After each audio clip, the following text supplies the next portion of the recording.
Okay. Hi guys, it's Lee from Foodie Book Club, and Lee and the Sweet Life. This gorgeous girl here is why did you look like that, Lizzie? Lizzie, who's doing all the technical stuff, and she's got the sound up because she's got phone calls coming in, so she hopes she's not making faces. And this gorgeous lady here, Sofia Gallo, is just the best.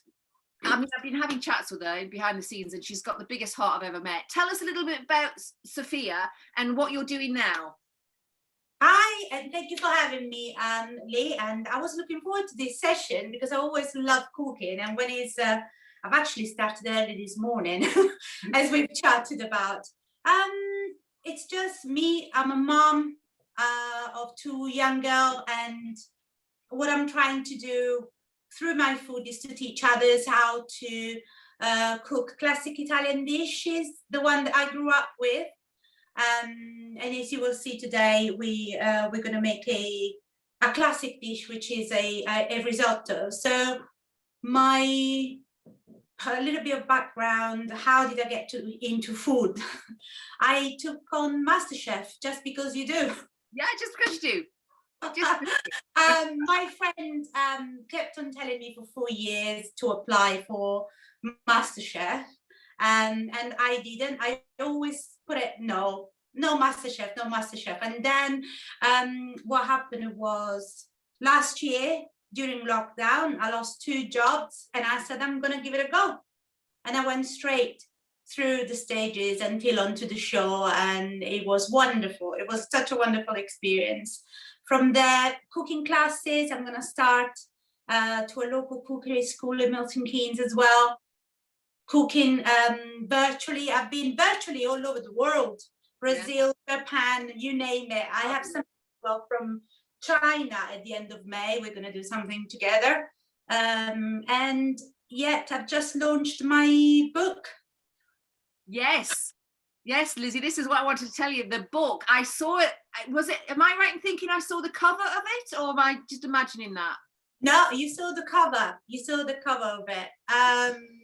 I did. It will be available in December. I'm just going through all of the recipes that I have. I've got a big library, if I may say, between nonna's recipes, mama's, auntie's recipes, and is Italian cuisine as you wouldn't know.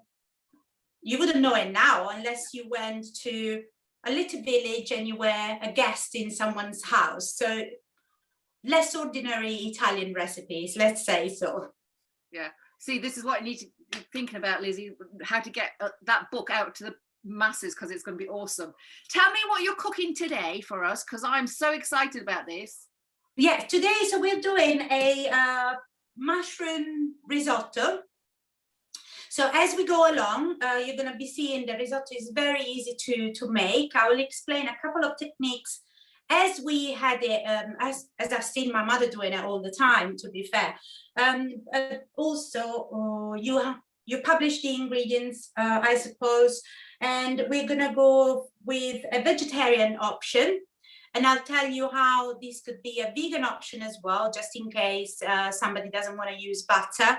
And it's very versatile. And if somebody is worried about protein intake and they want to have more protein, I'm just going to give some suggestions of meats that they can add to the risotto. And we're going to use a specific kind of rice, as you may be aware, or the people that will watch this. In Italy, we have 10 different types of rice. And counted.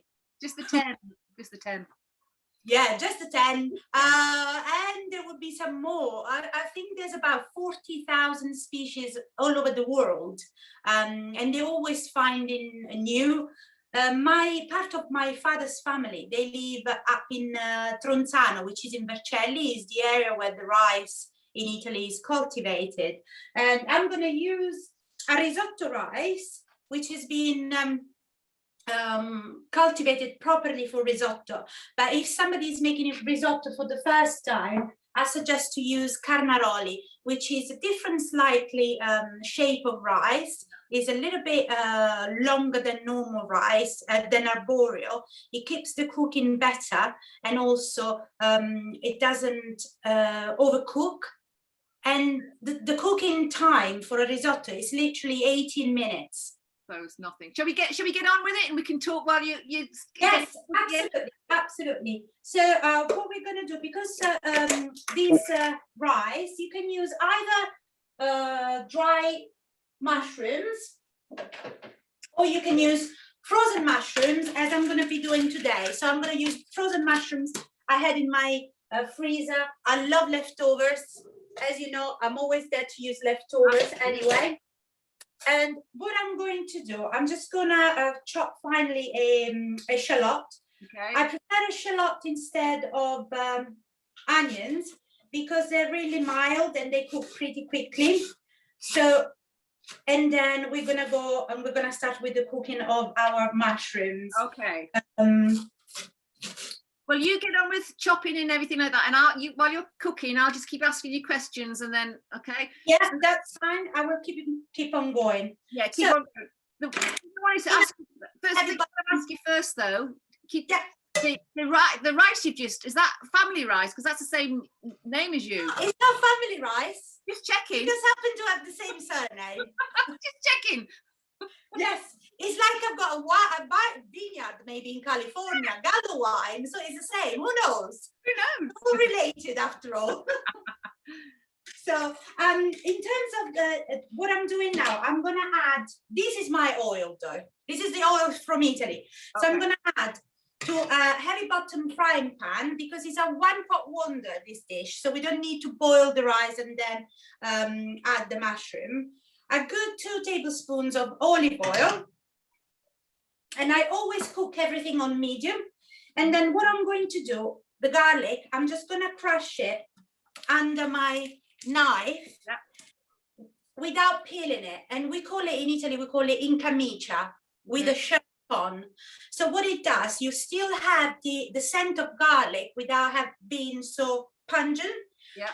And what I'm going to do now, on a medium heat, I'm going to pre-cook my mushroom for a bit, which is literally going to take about 10 minutes. So the quantities that I gave for rice are for 2 people. Okay. When I have to write the recipes, because in Italy we just do a hand of this, a little bit of that, and then a few more of this. We never weigh anything. So now I had to redo all my recipes, make sure that they are weighed and, so on and so forth.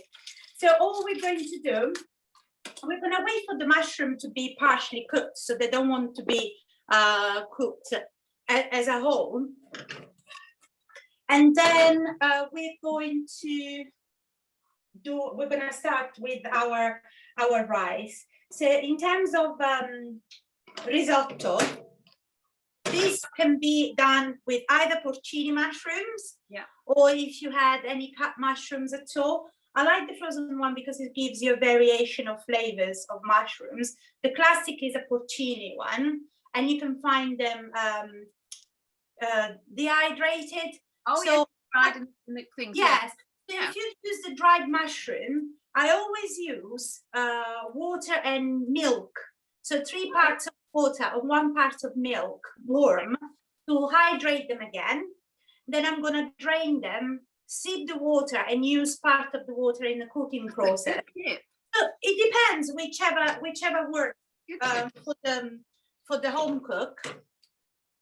And again, it's so classic that you will only need a wooden spoon and a frying pan. Okay. So I'm not adding any salt at the moment.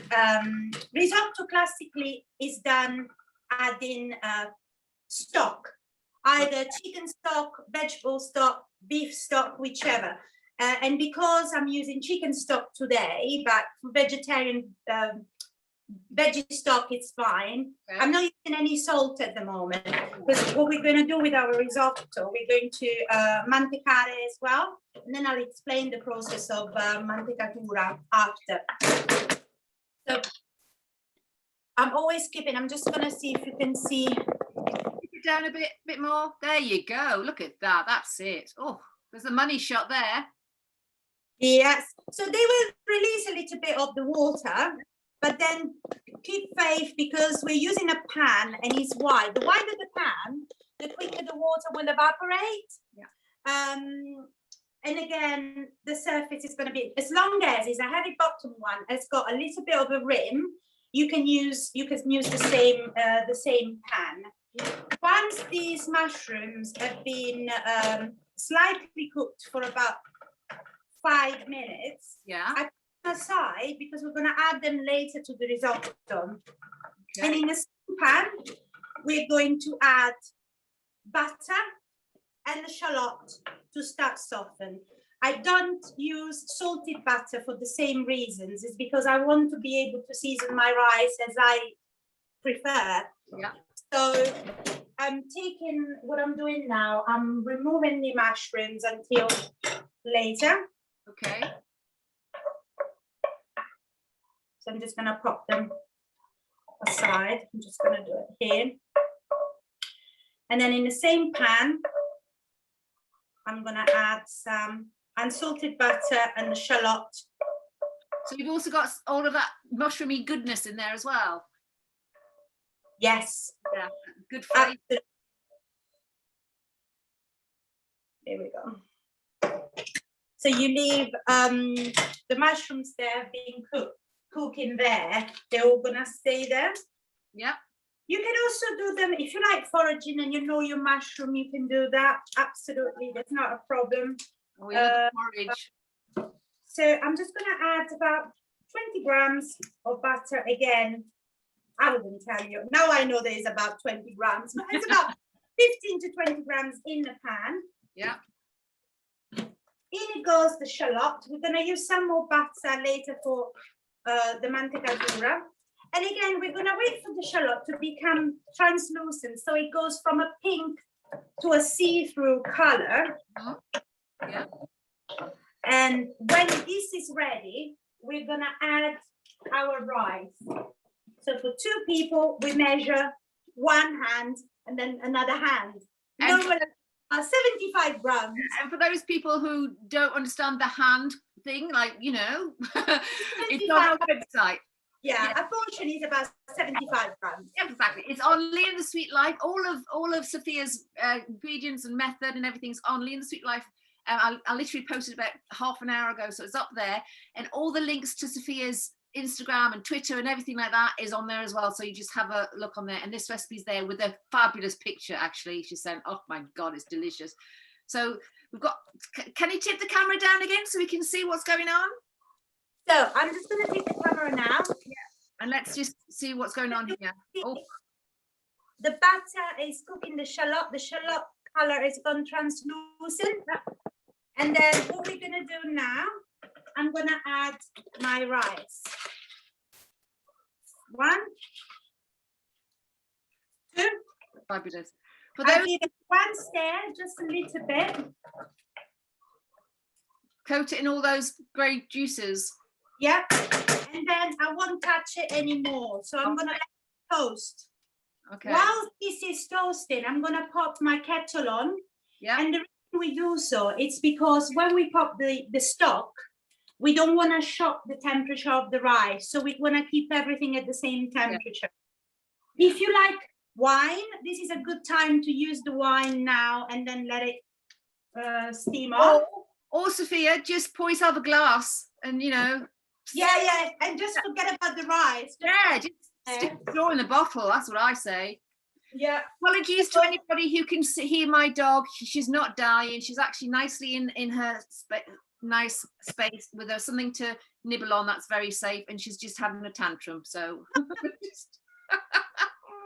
sound like somebody's killing her. Right. So how much wine have we got in there? Half a white, just a little bit, which is half a glass. Yeah. So we pop it in. And we can hear it sizzling. And the smell is amazing because you've been toasting that rice. Yeah. I like a sizzle. There's a nice sizzle there. And how are we going to cook today? We're going to use the absorption method. So keep it always on a medium. Yeah. So that is cook on a medium. And we're not going to stir the rice at all. So we're going to let the rice cook by itself. As soon as the first liquid is dried, then we add some more. in measure of about 100 meals to 150 meals each time. And I'm going to show you the process. Okay. So for 150 grams of rice, 500 grams, 500 mils of liquid, which is 18 ounces probably, if somebody from America sees it. Yeah. Yeah. Can I ask you a question while you're doing that? One of our questions. Yeah, sure. Okay, you keep doing it. Okay. If it was my birthday tomorrow and you recommended one purchase for me, what would I put on my birthday list? An oven thermometer. Yes. Good. And you know why? I Go wish someone told me sooner. Because I had to find out for myself. The reason is that your oven yeah, looks at about 50 degrees. I know. So if you think you're cooking at 200 degrees, you may not cook at 200 degrees. Yeah. If somebody says 180 degrees and then on a gas mark is 4, it's never 4. And I had to test my recipe 7 times of macarons before. Oh, let me see if a thermometer will help me. And for £4, I've solved the problem. Yeah. So I'm just going to show you this. So the wine is still absorbed, and you can see if I move rice. Look at that. It's virtually dry. Yeah. So I'm going to start adding my stock. Okay. So I'll add my stock about 100 to 150, and I let the rice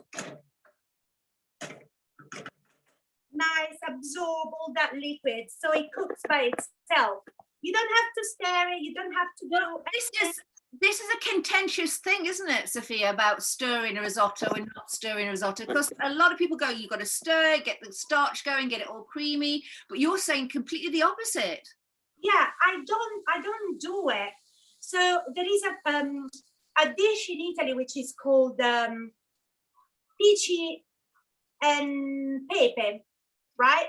Okay. And Peachy, the pasta, for instance, doesn't need a lot of water because it's the starch content from the pasta that will give you the creaminess. Yeah. You don't use any cream. So the creaminess of the risotto, and then anybody can try different techniques and they can see what works for them, what best works for them.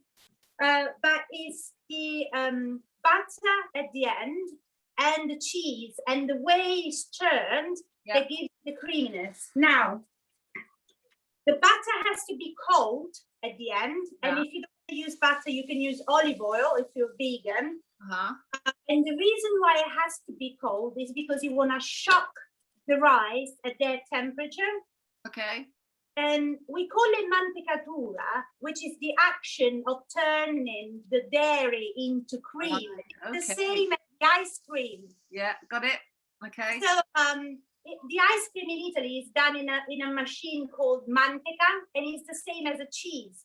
And in Italy, gelato doesn't have any eggs, so we only use dairy fat. So it's the same process, using the dairy to churn it and to make it creamy. But we don't add any cream at all. So you see again, I'm just going to turn the camera. Please, let's keep looking at that. Look at that. Oh. So this is dried now. Look at that. And what I'm going to use, I'm going to drop some more. And you can hear it simply. Look at that. So, and all it does, it takes 18 minutes to cook. That's perfect. Look at that. It's a perfect lunch meal. You and your lovely other half, who we saw earlier, is going to have a nice lunch, aren't you? Yeah. To be fair, he's got choices today. I was experimenting all morning, and I've been experimenting with a supplier of wild venison at the moment. Nice. And I've done a spezzatino with polenta in the morning. So I was eating my breakfast for testing. That was good. With crispy cavolo so I've got crispy cavolo sitting around the house. But risotto is my favorite dish. Yeah. Absolutely. I could eat it any time of the day. And there's also other recipes that you can use the leftover risotto. You can make suppli, you can make arancini, you can make timballo. If it's very well, What would you put inside your arancini? It depends. So a classic one is with peas and the rice cooked in tomato sauce, mozzarella in the middle, and mince. That gooiness, that lovely gooiness of this. Oh gosh, yeah. But there are various. You can do it. What I did was I had a risotto class doing with butternut squash. So I had some leftover with butternut squash, and I used some like camembert-like cheese inside. Yes. And again, it was fine. So it depends. So even if you go in Sicily, arancini have got a different shape. They're not round. They're like a cone shape. If you go to Rome, suppli is essentially the same, but they're very little and they've got an oval shape, and they're like a bite size, and they're cooked. Is the rice cooked in the tomato sauce, so it's not boiled or anything, and they're completely different. I think making leftovers into something that you would equally want to serve as a main, and it just elevates everything. So you've got this fabulous risotto to start with, and then you make another fabulous dish. It's not like a throwaway dish either, is it? It's just something that is from scratch. It's fabulous. I love it. Absolutely. Another one that I would suggest is called timballo. And timballo is like you have the leftovers. You can add salami, you can add some more cheese, you can add mince if you wanted to, and then you combine everything with a beaten egg, breadcrumbs, and then your dish is the same of a bun cake. Ah, nice. And then you bake it. So you coat the bun tin with butter and breadcrumbs. Yeah. Then you pop your rice in. Yeah. Cover again with breadcrumbs. You pop some butter on top, and then you bake it. So you've got a timballo, which is a rice dish, and is a good way of using leftovers. I love it. How's it going? Can we have a look at it? I'll show you, and now you can see also the starch. How it's actually. Yeah, look at that. Let's see if I can make it. Let me see if I can make it bigger. Well, no, it's honestly, Sophia, it's absolutely fine. It's perfect. Yes. But you can see how the starch is going. The rice is absorbing, and once all this has been absorbed, then I'm gonna add last of the liquid. So now I've got about 150 mils of liquid left. Yep. And it's a good time to check as well our rice. So if I take one grain, and I'm going to show you, you will see that it's changing color. So you will see that it's becoming translucent in the outer layer and still with a white, darker color in the middle. Yeah. It's not cooked yet because I'm not able to squish and to break the rice. So I'm just able to crush it. But you will see when it's cooked, I'm going to save this so that you see the difference. You can actually crush it through your fingers. And it's completely done. So the liquid is being absorbed. Yeah. I'm going to, that's it. That's perfect. Yeah. Yeah. I'm going to add again my mushrooms. Yeah. And I'm going to add the remaining liquid. And I let it cook. So for example, if somebody wanted to add a protein, pancetta is a great one, or chicken or guanciale. Would you cook the pancetta beforehand and add it now, or what would you do with that? Yes, so I would cook it beforehand and use the oil from the pancetta to instead of the butter for mushrooms, for the shallots. Shallots, okay. Yeah, for the shallots as well. Yeah. So that is cooking nicely now. So, and also, if I was cooking that for a family of 4, would I just double the amount of ingredients? Double the amount. It's a very straightforward recipe. Double the amount, and that would be fine. So all the recipes, because I'm a home cook, they have been tested on home equipment, and I have gas oven and gas top. Yeah. All I would suggest, for example, to say induction is my nemesis, but when I've done classes, a lot of people, they've got Agar, they've got induction cookers. So always look at the maximum of the induction, for example, and go for the middle plus half. So if your maximum is 9 and the medium is 4.5, just cook it at 5. Okay. Because gas is very quick. So as soon as you turn it on, it works. But I've had some others had 11 on their induction cooker. So others have got 9. And through the classes, I've had to adapt because I can't see it in person. Yeah. I have to be inventive and creative about all the ways that of cooking. But yes, agar as well. And then you have to use your instinct. Well, yeah, and this is the thing. You I love the way you say you're a home cook, because there are home cooks and then there are home cooks, aren't they? So some home cooks are like, and I think home cooks should be appreciated right across the board. Those people who open a tin and those people who really get into it, because I just think cooking is the thing. You know what I mean? Whether no matter what you're cooking, just cook. You know? Yeah, just cook. Yeah, absolutely. Cook. So you tell me who influenced you with your cooking.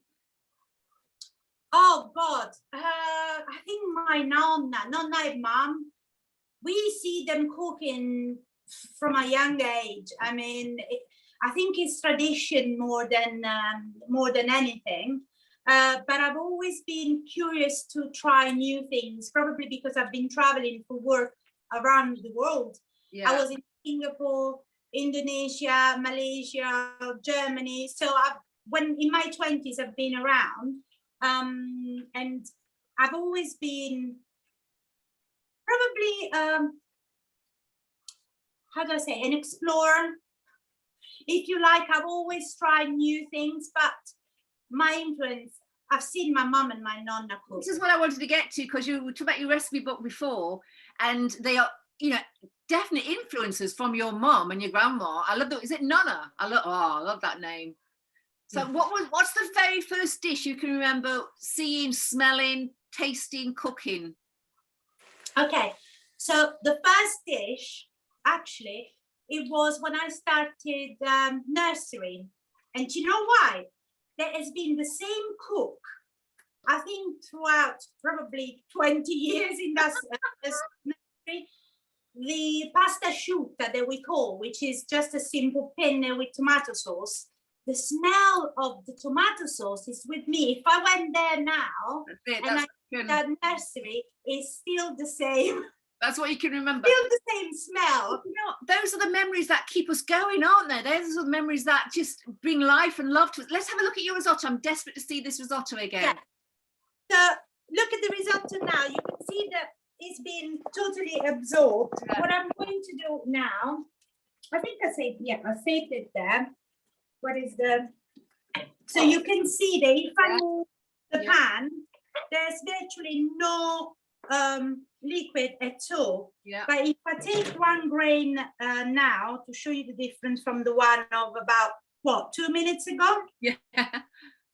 It doesn't take very long. You're quite right when you say, Yeah. So the color is completely different, but if I press the grain now between my thumb, it breaks. Yeah. If you see it from, I don't know where the other's gone now. Oh no, I've got it. So this one is the one from before, and it's still whole. Yeah. And this is the one now, which is indication that it's cooked. You can break it through, but still is al dente. So you can see in the middle, there's that white bit. It's al dente. So what I'm going to do now, I'm going to turn it off. Okay. And when we do the mantecatura, we do it off heat because we don't want the batter to melt rapidly, but we want to coat it. All right, then let's have a look at that. Let's see. So I'm going to add some more butter. So let me take some more now. Off heat. And this is cold from the fridge. Again, if you're following a vegan diet, you can use olive oil. It does exactly the same. So off heat, pop the butter. And the reason why it has to be of a certain height is because all you want to do is you want to fold the butter within the rice. Yeah. the water doesn't split. So, you know, when you cook the butter and your water content splits from the dairy and everything goes to smoke. So you can see that this is melting, but not as rapidly. So in the meantime, you're coating your rice and you're folding as if you were folding a meringue. Yeah. And then you add your cheese. So I've got some nice, I'm using my mum's neighbor's goat's cheese, but you can use Parmesan, you can Not use the way you just threw that in there, just use my mum's neighbour's goat's cheese, you know. Got my own olive oil happening here. I still get my olive oil. My mum once a year, I'm not sure whether she would be able to do it now, but once a year she always sending me the box of goodies from Italy. So it would have soppressata, it would have any kind of cured meat that probably the neighbor would have done. My uncle used to have a farm, so all the meat was done on site. We had hens, chickens, rabbits, pigs. So it's like, it's for us, it's natural. I mean, how we grew up. So you can see. That looks amazingly creamy. It's creamy. Oh, yeah. Without using the cream. Yeah. Look at that. And it's all to do with the butter and the cheese. So a consistency of a good risotto. I'm going to get a plate now, so I'm going to plate it. And if you want to add more cheese, you're free to add more cheese. For example, don't talk to us about cheese. Lizzie's got, I was going to say it, Lizzie, say it every time. She's the only person I know who's got a cheese qualification. Lizzie has got a cheese qualification. Yeah. She's got a diploma. Is it diploma or something? Yeah, from the Guild of Fine Food. Yeah, she's got a cheese. Oh, wow. Yeah, don't, you know, I told you when I said she specializes in food people, you know, I'm not joking. She's actually that committed. There we go. I would suggest any types of cheese not being older than 18 months because it's still young. So yeah. The longer is, I don't know how it's in English, we say stagionato. So the longer is the stagionatura, the harder is the cheese. Yeah. So 18 months to 24, 18 months is better, 24 is fine, and then it gets to... That's a good tip. Yeah. Sophia, I'm desperate to see this on the plate. Yeah, so the way the risotto is eaten in Italy is of course by using a fork. Yeah. But the tradition is that you pile it all in the middle. Yeah. I'm gonna add some crispy cavolo nero just for decoration. Because it's hanging around from this morning. I like that. Never waste it. Never waste it at all. You don't waste it at all. And did you deep fry that, or did you? How did you make that crispy? Oh, I had some leftovers again. Groundnut oil from another recipes, just a little bit at the bottom of the pan. Dipped 2 seconds up, and when it drains, it dries. Perfect. And it's nice and crispy. So the tradition wants that you push your rice with the back of the fork on the side, and then you take it to the fork. So a good indication is that when you take your risotto, it keeps on the fork. You still have, you can see that despite being creamy, you can see still all the grains, so they're not clogged together. Yeah. And that is because I find it easy not to touch it. I like that. It's literally, it cooks by itself. Always keep it on a medium. We always cook on medium. Yeah. And then, yeah, I'm tasting it. Good for you. I'm going to go make it now. It's good. I'm going to make it now. That's what I'm having. That's what the lovely Mr. G is having for his tea now. Oh, it's good. And again, you can also use chicken. Yeah. You can also use some chicken if you want chicken breasts. It's good. It tastes good. Sorry, I'm just... I love risotto. Good. Oh, do you know what? Tell us the name of your book again. Tell us when it's going to come out. Yeah. So the name of the book is La Mia Cucina, which translates my kitchen. Okay. It's an introduction to Italian poor cuisine, which is the cuisine that was born for necessity, out of necessity. Yeah. And that's why it's called poor. But it is a collection of all books. So they will have a name in dialect. I come from a small village in southern Italy, with the translation, of course. Yeah. There are, for example, recipes like stuffed sardines, or I don't know, soups that you might never had before, lasagne ceci, a lot of fresh pasta. I love my pasta. And there's going to be, let's say, a class onto the basic beginner class of how to make pasta. My nonna made pasta, and all the stories behind it. So it's all memories of me growing up with my grandparents. I love it. I just love it. Do you know what, Sophia? I've had the best time. I just want to tell everybody that all of this recipe is on leanthesweetlife.com, and everything's linked back. And just if you can get a class, if she's not booked up, get one. Get one of these classes. Thank you so much. I'd love to do this again with you, if that's okay with you. Absolutely. I would love to, Lee. Thank you so much. I shall speak to you soon. Bye, Lizzie. Bye, Sophia. Bye. My cucina today. Pardon? Thank you for being in my cucina today. Oh, you know, I love you so much. Bye, everybody. See you later, Lee. Bye, Lizzie.